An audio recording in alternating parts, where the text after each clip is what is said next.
और दमोह के Taradehi forest range के तहत आने वाले हुरई इलाके के सैकड़ों परिवार इन दिनों विस्थापन के डर में जी रहे हैं। दरअसल हरई और आसपास के गांव वन भूमि पर बसे हुए हैं और यहां उनकी 4 से 5 पीढ़ियों के लोग रह रहे हैं।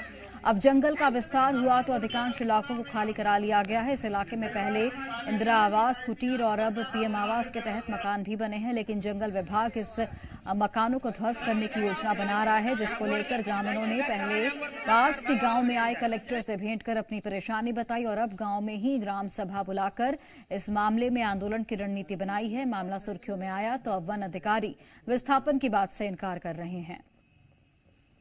ग्राम की जो गांव है, ये गांव में पहले यहाँ 5 पीढ़ियों से घर बने हैं, लोगों के 50-60 घर बने हैं।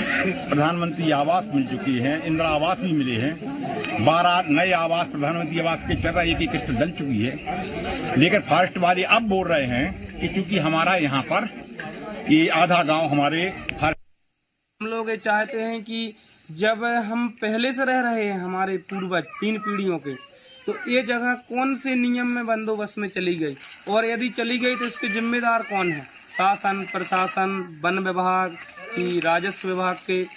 या इंसान के लिए भोजन, वस्त्र और मकान मूलभूत आवश्यकता है। तो आज ऐसे व्यक्तियों की कॉलोनी बनी है जो इंदिरा आवास के लाभान्वित थे। वो लोग कम से कम 5 लोग उनकी वर्षों पहले मृत्यु हो चुकी, उनकी संतान है, उनकी कुछ लोगों के पीएम आवास बन चुके और कुछ लोगों के अधूरे हैं।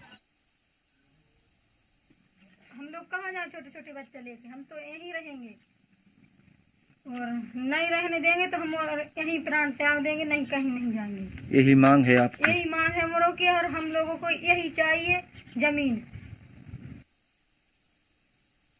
ग्राम जो मूल ग्राम था वो जंगल से लगा हुआ था, तो कुछ लोग जो है वो अनाधिकृत रूप से जंगल में कुछ लोग मकान बना के रह रहे हैं। उनको शासन की कुछ योजनाओं का लाभ नहीं मिल रहा था, तो उसी के संबंध में कलेक्टर साहब ने संयुक्त सीमांकन करने के आदेश दिए थे। उस संयुक्त सीमांकन में पाया गया कि कुछ लोग जो है वो जंगल में वन भूमि पे निवासरत है, उनको शासकीय योजना जैसे पीएम आवास का लाभ नहीं मिल पा रहा है। तो उसी के संदर्भ में ये था कि अगर वो लोग आबादी में उनके लिए कोई जमीन मिलती है तो उस पे पीएम आवास स्वीकृत किए जाएंगे।